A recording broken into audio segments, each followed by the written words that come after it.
The world we inhabit is not as free, or certain, or safe as you might think. The things that you believe to be unassailably evident are little more than shadows dancing behind a curtain, a masquerade crafted and dutifully upheld by an organization known as the Foundation. The file you are about to hear contains containment procedures, descriptions, testing logs, historical and in some cases first-hand accounts of the anomalous objects the Foundation serves to secure, contain, and protect. Its contents have been thoroughly scrutinized by the Ethics Committee and approved by the O5 Council for release to trusted associates of the Foundation. This is SCP Unredacted.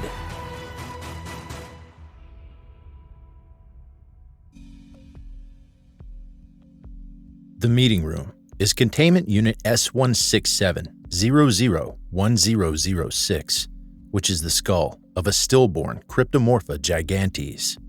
The hollowed-out space inside the skull cavity is a prototypical Vegas room, a place where what happens stays. People go in, they come out, their memories are sieved out of the universe as they leave, and they remember nothing. The skull was acquired in the 90s. The information suppression effect is a byproduct of the species' natural antimimetic camouflage, a phenomenon that rendered the colossally tall creatures somehow nearly impossible to observe in the wild. It's a phenomenon Dr. Bartholomew Hughes and his team spent years figuring out how to replicate. They've got it now. They can synthesize C. gigantes bone, extruding it in prefabricated pieces from steel grids. They can bolt the plates together to make hermetically sealed boxes. Passive, mimetic installation.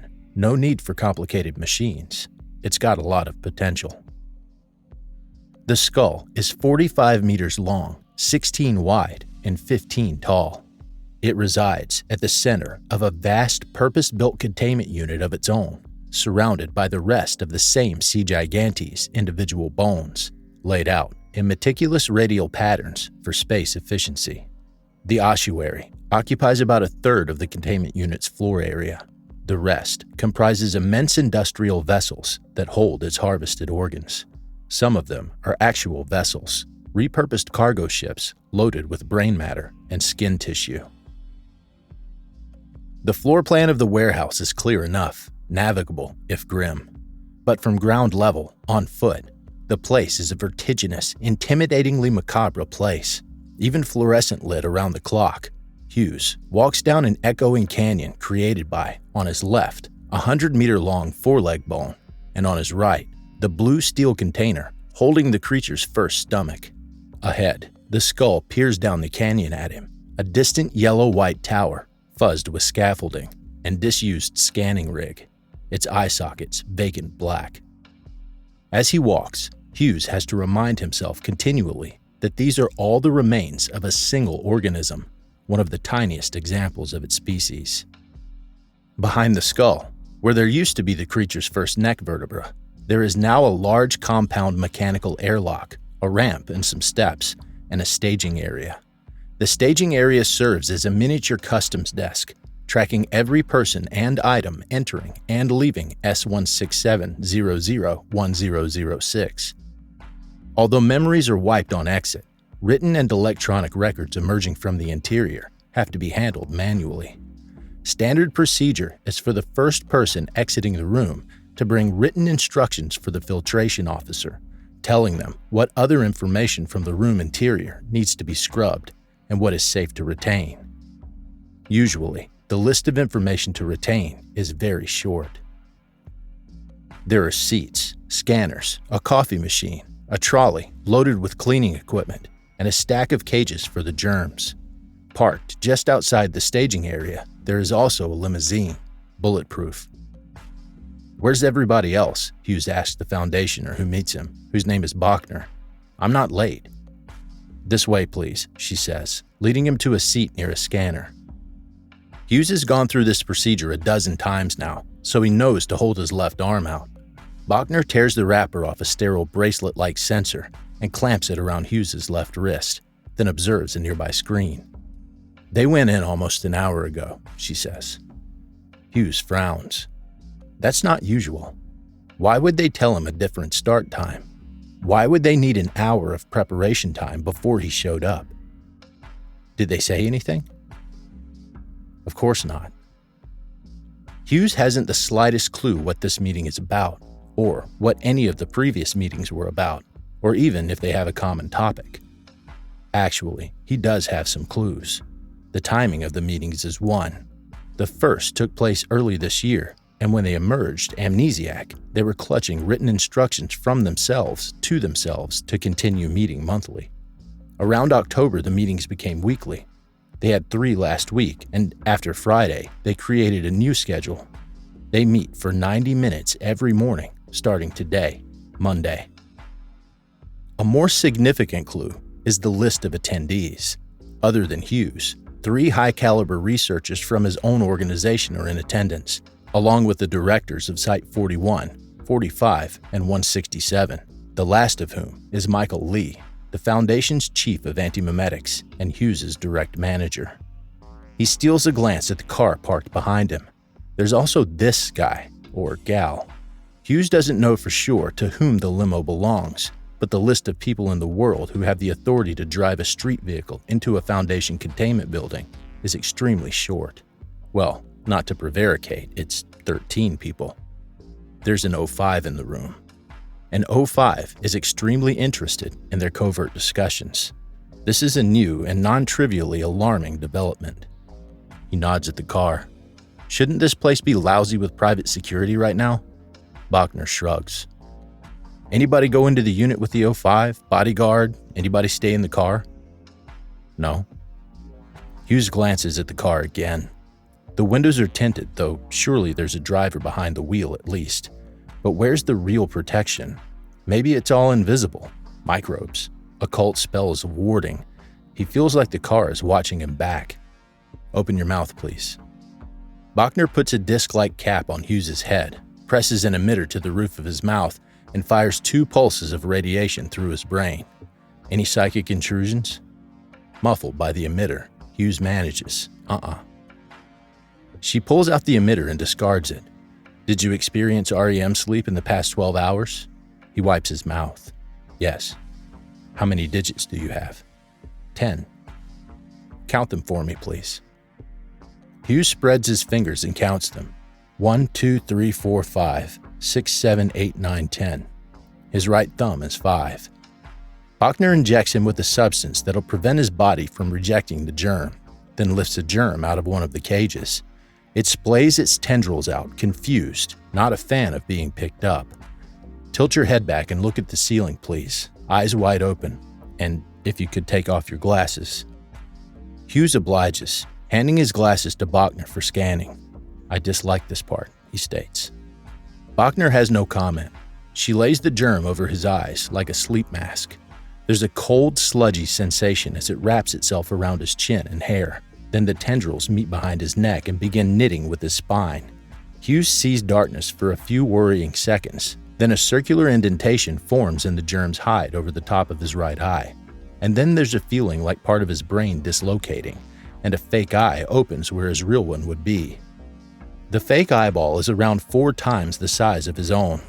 Though it is singular, its 4 pupils grant him depth perception, and he can see a little way into the ultraviolet.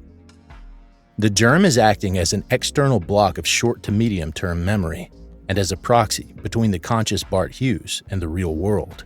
When the meeting is over, the germ will be removed and incinerated, along with all memory of the meeting.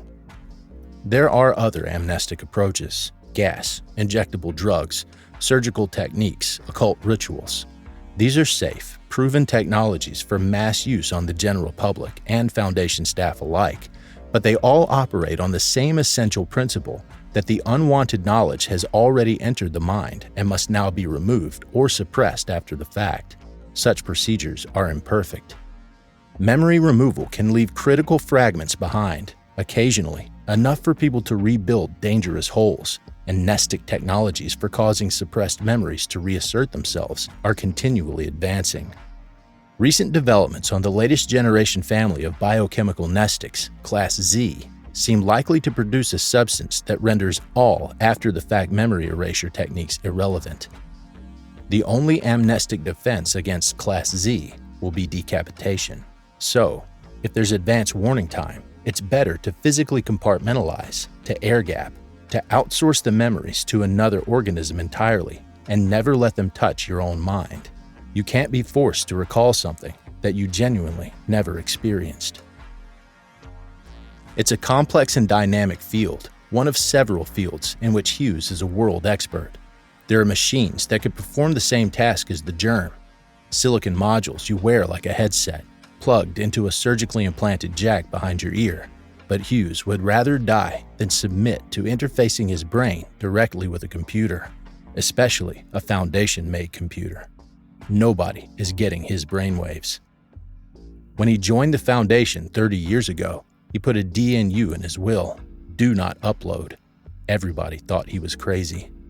Of course, using both the germs and a Vegas room feels rather like overkill. That's another clue. Your belongings have been scanned, Bachner tells him.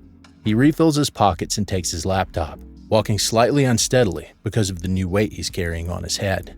He climbs the stairs to the airlock. Hughes would be the first to admit that a typical Foundationer has appalling taste. A typical Foundationer picks brutal functionality over aesthetic pleasure 100 times out of 100, and a depressing percentage of Foundationers don't even comprehend the distinction. Hughes sees this reflected in the architectural choices and interior design of the Foundation's buildings and offices, and in its labs and containment facilities that commonly cultivate a hopeless, bleak, cliff-edge atmosphere. He sees it in its machinery, its devices, its tools, and even its font choices. Hard edges, clashing colors, failing aircon, impersonality, clutter, claustrophobia.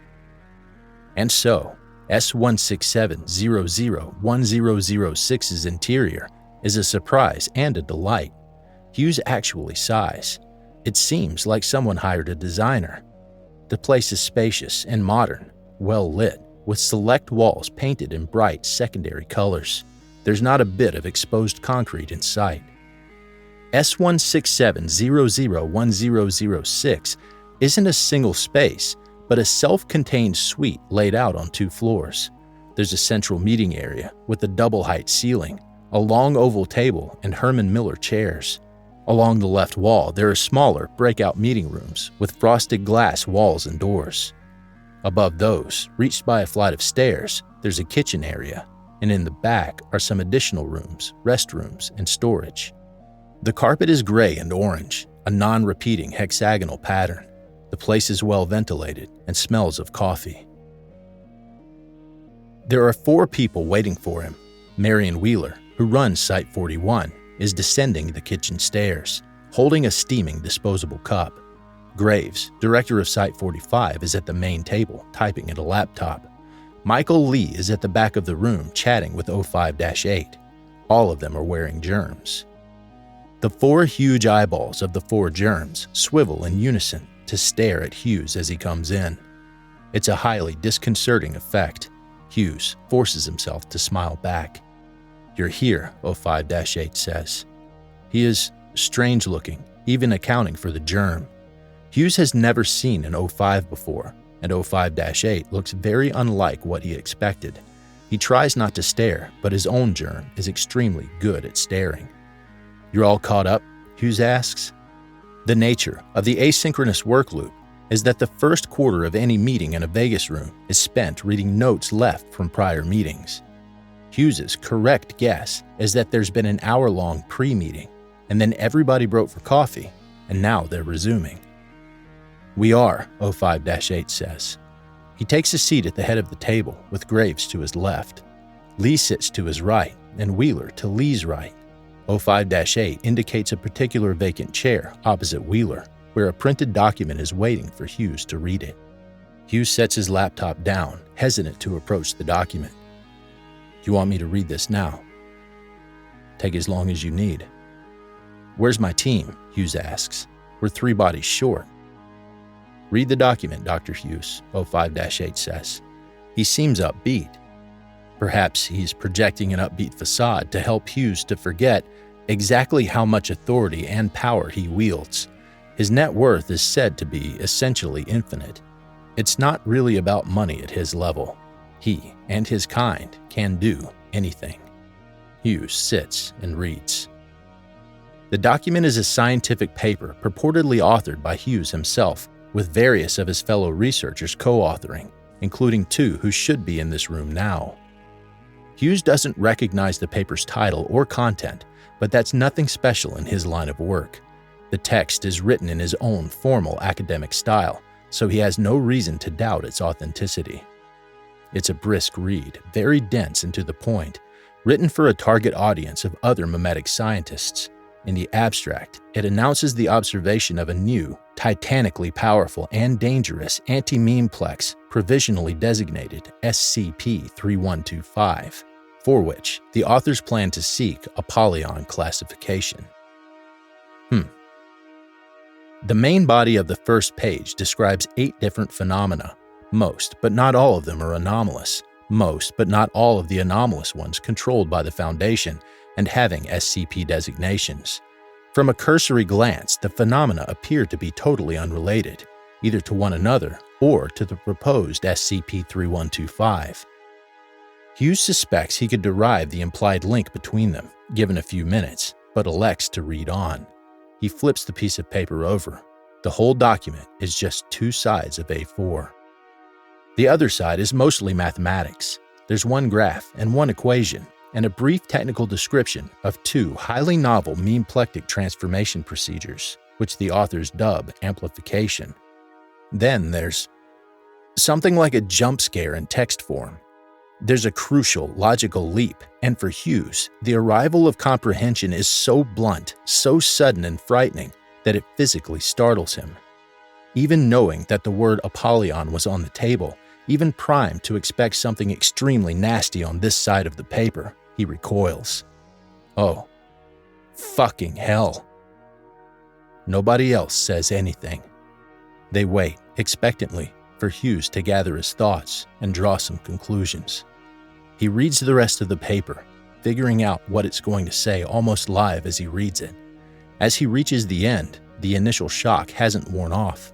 The sheer scope of SCP-3125 is a significant distance beyond his current comprehension. He's had a glimpse of it through a keyhole. He would need time in front of a computer to play with the results to get a grasp of it. No, he needs to build filters first, the equivalent of lead-lined gloves, to let him manipulate this radioactive idea complex with some degree of safety. He feels like it may have glimpsed him. Apollyon classification is reserved for highly destructive active anomalies that are functionally impossible to contain, something past Keter.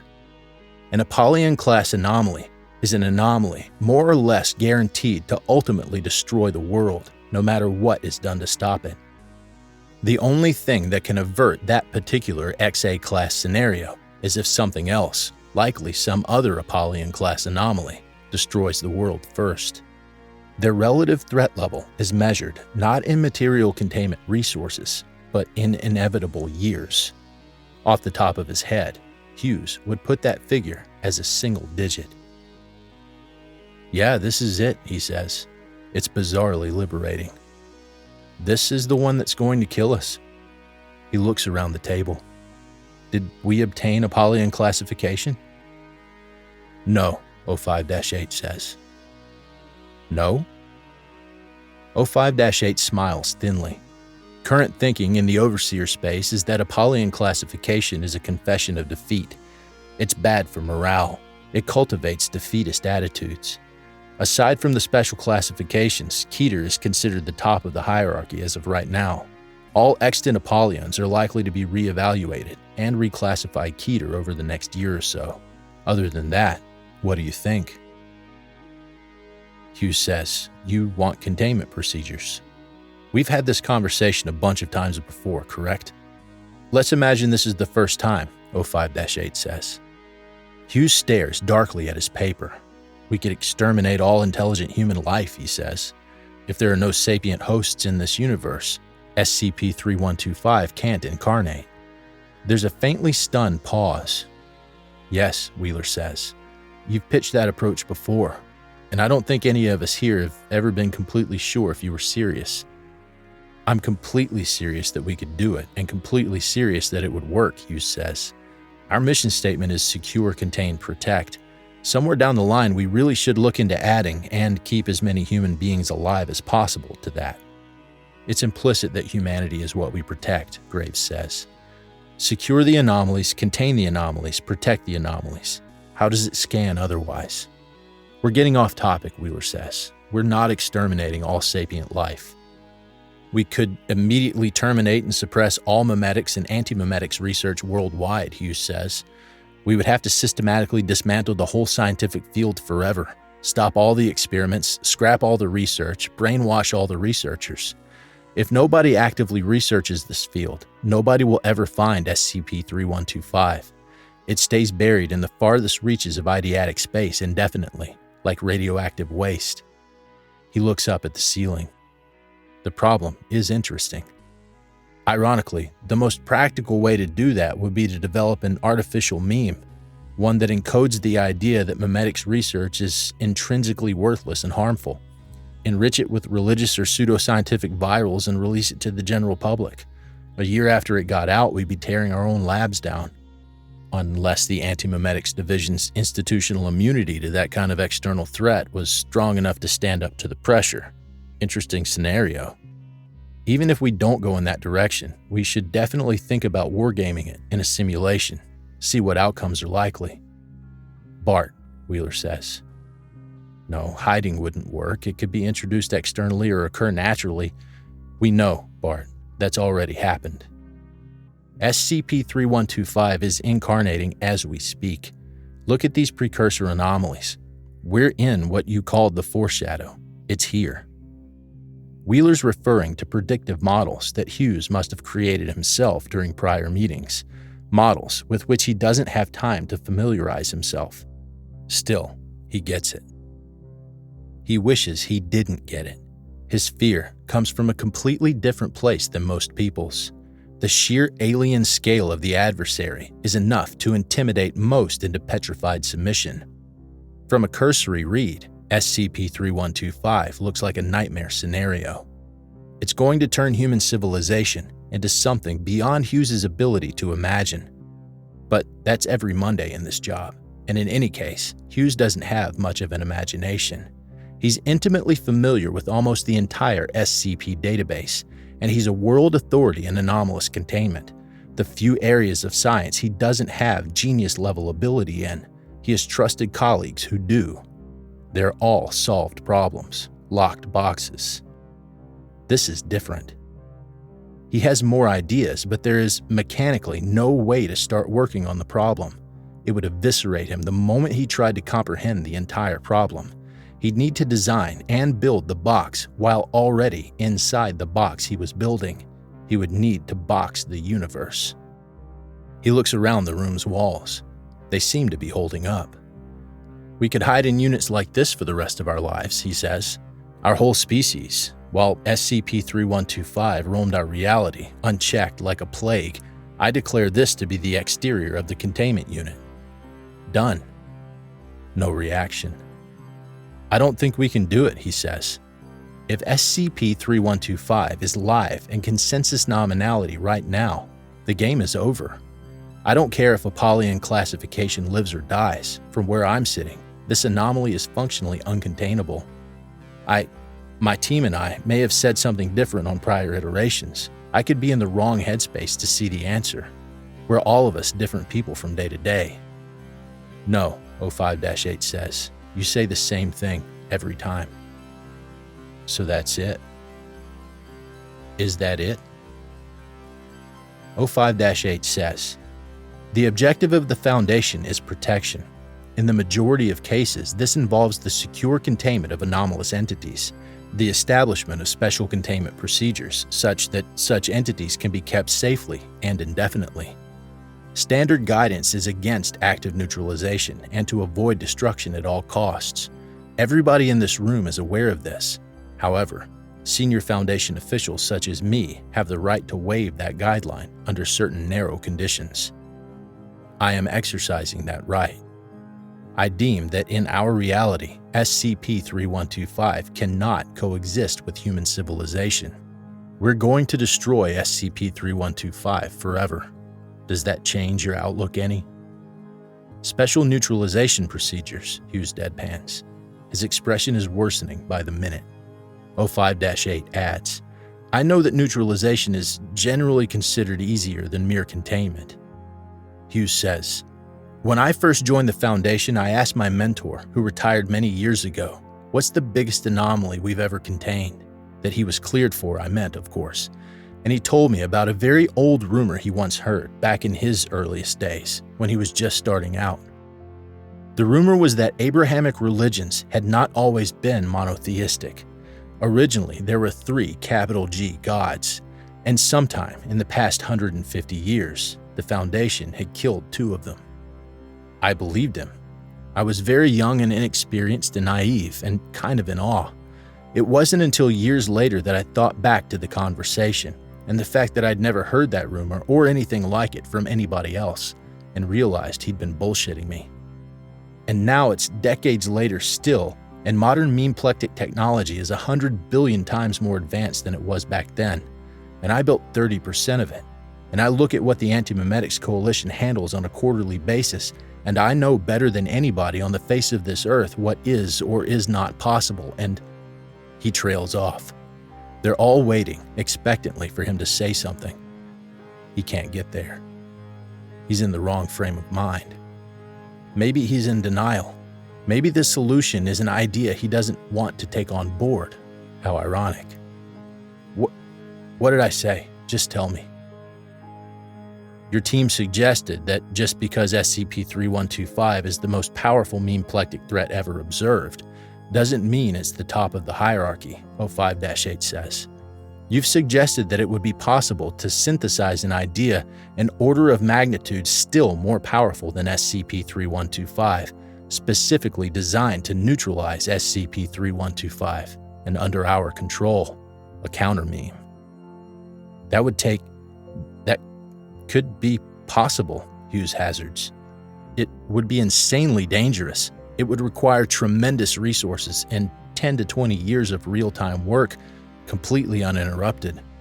To avoid observation, we'd need to be hermetically sealed away from the exterior universe for that entire time. We'd need a lab as big as a launch arcology. Wait a second. His brain has just caught up. He realizes the context in which he's saying these things, and he's been working for the Foundation for a long time. It's done, he says. The lab, it's been built. It was built decades ago in secret, and we put our best researchers inside it, and now the work is done. That's what we're meeting for now. We're ready to go. We're figuring out how to deploy the counter meme. That's brilliant. If I'm right, that's brilliant. Am I right? Bart, Wheeler says, when you joined the Foundation, you were taught that a day would come when you would have to, with very little preparation, sacrifice much or all of your existence to protect what most needs protecting. You've worked here for 30 years, and all of that time, you knew that that sacrifice would be in your future someday. We were all taught the same thing. It feels to Hughes as if a shadow falls over him. He looks at Michael Lee, his director, who hasn't spoken yet. Lee says, "You're right that the lab is built. Construction was completed in the last 48 hours. The construction crew have been amnesticized and dismissed, but the work hasn't begun yet. That's what today is about." Hughes says, "That's where my people are." "That's where your people are," Lee says. "They're in the bunker, waiting. We have your cover story prepped. We're faking your death. It's time. You're going under now." Now? No, I doubt that. Your team volunteered. I took care of them myself. They're good people, Lee says. Like hell, Hughes says. Did I volunteer for this? Wheeler says, Bart. Hughes says, any prior version of me who agreed to this was a goddamn moron, and I disavow his opinions. This is a prison sentence. I don't want to spend 20 years not able to see the sun. I don't want to be buried alive and work. He trails off and stares through the table, eyes defocused. He was about to say, "I have family." But he doesn't. There's still his sister. She's Foundation like him, but he can't talk to her, and she can't talk to him. They've tried. He tries another tack. This has a low probability of success. The time frames are bad. It's 2008. SCP-3125 will be here by the end of the 2010s. It has an excellent probability of success, Graves says. Define excellent, Hughes says. Better than 50%, if it's you. Graves produces a thick report that presumably backs him up. Hughes peers at the document. He can see his own name on the cover. God damn it. 50% is good. If he were anybody else in this room, he'd seize the chance with both hands. Graves goes on. You convinced us that this had to be done, and that you had to be at the center. You were prepared to make the sacrifice. He opens the document to a page in the back. The eyeball of his germ roves the page rapidly and finds the passage he wants. Allow me to quote your own words to you. SCP-3125 represents an omniversal scale threat. It threatens neighboring realities to ours. It threatens microverses within our macroverse. It threatens universes that embed ours as fiction. Go ahead and think of it as a prison sentence, if it helps, 05-8 interrupts. Rescind your consent if you'd like, but the next place you're going after this is the bunker. Hughes glances around the room's walls again. He makes it too obvious what he's thinking. The door's locked, Dr. Hughes, 05-8 says. You're not exiting until we're through here. What's the cover story? Hughes asks. How are you planning to do it? A helium gas leak in S167B03312, Graves explains. The leak will be real, impossible to distinguish from a real one. We've tampered with your public schedule for the day. It puts you in that room, not this one. As for, he's stalling, 05-8 says to Graves and the others. He doesn't need to know any of this. Name somebody else, Lee suggests. Being serious. Who in the world other than you stands a credible chance of solving this problem? Who could we send instead? There's nobody, really, nobody in the world, and he can do it. Lee presses. Is there anybody else? Even if they didn't want to, who has the skills we need who isn't already in the vault? The world shifts positions a little. Lee's standing now. Wheeler looks around alertly, gripping the arm of her chair. She has a fountain pen in her fist, uncapped. It's like she just remembered something. 05-8 glances at Wheeler, puzzled at her reaction to apparently nothing. Hughes doesn't notice anything. It's just me, Hughes says. It's just you, Lee says. That's good enough for me. Hold on a second, Wheeler says. Lee pulls a gun out of nowhere.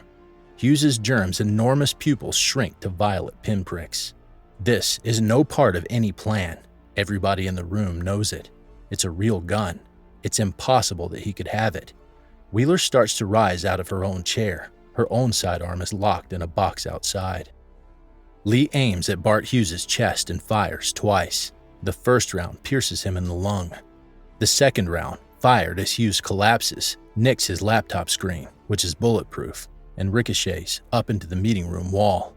Lee turns, now aiming at 05-8. He gets 2 more rounds off, each causing an ear-splitting electronic shriek and a flash of luminous green light as 05-8's protective ward absorbs the energy. Wheeler lunges at Lee from behind his gun arm, deflecting it upwards with one hand while plunging the fountain pen into his throat with the other. Lee struggles. Wheeler pulls hard, opening his throat all the way up. Lee's fingers loosen and she spirits the gun away. Lee gurgles in agony and stumbles backwards, clutching futilely at his wound. He smashes his head, the germ he's wearing on his head, against a glass meeting room door and slides down it into a spreading red lake. He's neutralized. There are 2 seconds in which nothing happens. 05-8's eyes meet Wheeler's. Your thoughts? He asks urgently. Michael Lee was compromised. I don't know how, Wheeler says. She makes the gun safe, holsters it, and vaults over the table to check on Hughes. He's dead, she finds. Graves is dead too. When in the hell did Graves get hit? What just happened in this room? This whole site could be compromised from top to bottom. I have follow-up questions, 05-8 begins. A bolt of lethally intense heat and light interrupts him, scorching the wall behind his head. He ducks. Wheeler turns to track the source, aiming the gun with bloody hands. Something is lasering its way in through the containment unit airlock. It's a powerful laser, wielded with robotic precision. It's happening almost too fast to see. My personal security, 05-8 says. It heard the shots. Call it off, Wheeler says. If this unit is breached, SCP-3125 is coming for all of us. The unit's hermetically sealed. I can't send any kind of signal until the doors open. That's a problem. The airlock splits and is torn away in segments. An enormous, gloss-black, armored mechanoid looms in the gap, crouched to peer into the room. It looks exactly as if 05-8's limousine got up and started walking.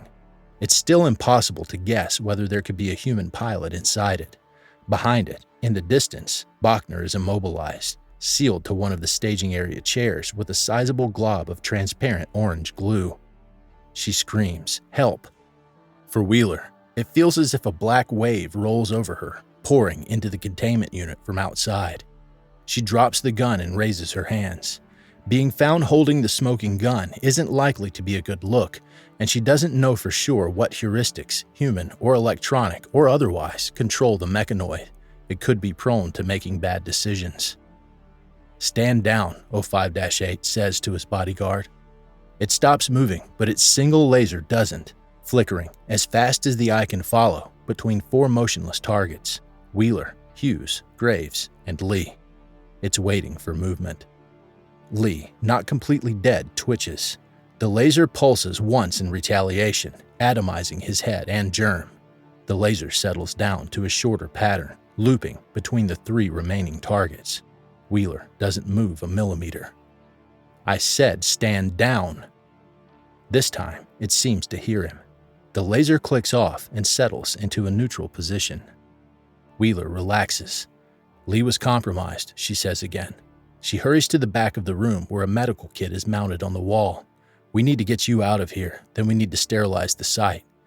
"Compromised when?" 05-8 asks. "By whom?" "I was given to understand that SCP-3125 rendered its victims wholly bodily subordinate to it, biologically incapable of doing anything but propagate its core concepts. But Lee was still high-functioning." "We've miscalculated something," Wheeler says. She throws most of the kit aside, keeping only a strangely shaped capsule with a thin nozzle and pink fluid inside. "And the gun? We were all searched on entry." "I don't know." Wheeler can think of several ways to get the gun into a room undetected. It could have been planted in the restroom by Lee on a prior visit. Bachner could be complicit, perhaps others. She thinks there's an extremely strong chance that the three members of Hughes's team have been murdered too. It's all academic now. She applies the capsule to her right wrist and infuses the first half of the dose. It's fast-acting chemical amnestic. She hopes that splitting one dose between the two of them will be enough. "Isn't this the part where SCP-3125 makes an appearance?" 05-8 suggests. "I certainly feel something in my head. My germ, I should say." "Me too. Roll up your sleeve. You also need to deactivate your shield for a second." He obliges, and Wheeler gives him the rest of the drug. Wheeler sorely wishes the shields were standard issue, but they are exceptionally hard to come by, and there are serious controversies and side effects associated with them. Outside, Bachner has been gurgling and starting to speak in tongues. Now she screams again. When Wheeler looks, something long and dark, sharp as a javelin and bifurcating into filaments, descends from somewhere in the ceiling of the warehouse. It curls around the chair Bachner is glued to and lifts her up into the air. A second, thin feeler makes an appearance. It probes Bachner's glue-covered midsection curiously and then pushes itself through her like a pin through paper. She wails, liters of blood gushing out and splashing to the floor below her. The feeler withdraws, then makes a second hole beside the first, and continues in that fashion. More spider legs impale 05-8's mechanoid bodyguard and pull it away from the airlock, rapidly dissecting it into sparking pieces. The laser flashes wildly as the machine dies. It's no use. In the distance, a site-wide containment alarm starts up. It's a mimetic threat, 05-8 says, mostly to himself. Where do the arachnoforms come in? Do you have alternate transportation? Wheeler asks. S167BO2101. There's an escape pod, 05-8 says. As he says it, Wheeler writes it down on her hand with her bloodied fountain pen. Underground? You sure? Is there a code for the door? 05-8 lists 5 digits. He clutches his head. His germ is twitching unhappily and changing color and texture as if an infection is spreading across its pale blue skin. I can feel it. It's like steel jaws. This is most unpleasant. We need to get to the escape pod, Wheeler says. There's nothing else that matters. We don't need to remember why. Got it? Spider legs reach into the airlock and begin tearing the room to pieces. They're fast-moving and grabby and angry. They know there's something important inside, but they can't get to it. The skull bone is too strong to be broken apart. 05-8 doesn't have much field experience. The amnestic is blurring his thoughts. I'm deferring to you, he says dozily. Escape pod. Lead on. Wheeler takes his hand. She's got Lee's gun in the other, a decent amount of ammunition left. With me, she says. She's done this before. She doesn't know it. The warehouse ceiling starts to cave in. But what is it? Where is it? What does SCP-3125 look like? Its motivation, its origins, its modus operandi. How much of that can be known? Does it have to be known to solve the problem? Does it matter how intelligent the intelligence is once it's inside the box? Once it's checkmated? And what actinic, mind-wrenching form could the counter-meme take? How could human hands assemble something so devastatingly powerful and hold it steady? What human mind could wield it without exploding from the inside out? What would deploying that concept in anger do to human ideatic space? How far out from the solution is modern mimetic science? A year? A century? What insane impossibility has Hughes just committed himself to? He doesn't know anything. He knows Site-167 is coming apart, and something violent and psychotic is flooding its corridors and its people. A living, roving swarm that makes every human into the worst possible thing a human can be. A thing that stands wrong, that looks wrong, colorless and furious. He races down the corridors and then down ventilation shafts that'll take him deeper. He's small, and he has quick, slippery locomotion. He can make it. He can lock himself in. He doesn't know what a germ needs to survive. All he's seen is the cages. He doesn't know Bachner's care routine. Does it live in water? In C. gigante's blood plasma? Is it fed a formula? He needs to reverse engineer his own biology before he starves. He doesn't know the model of his mind. It hurts to think. But he can think.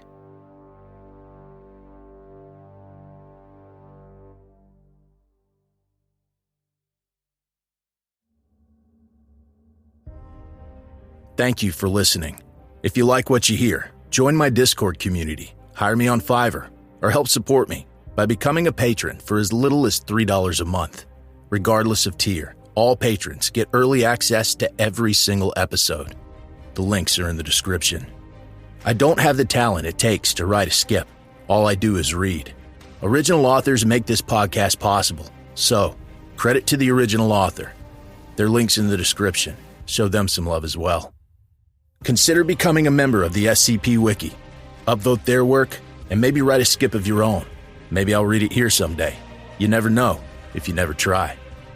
The content of this podcast and content relating to the SCP Foundation, including the SCP Foundation logo, is licensed under Creative Commons Sharealike 3.0, and all concepts originate from scpwiki.com and its authors.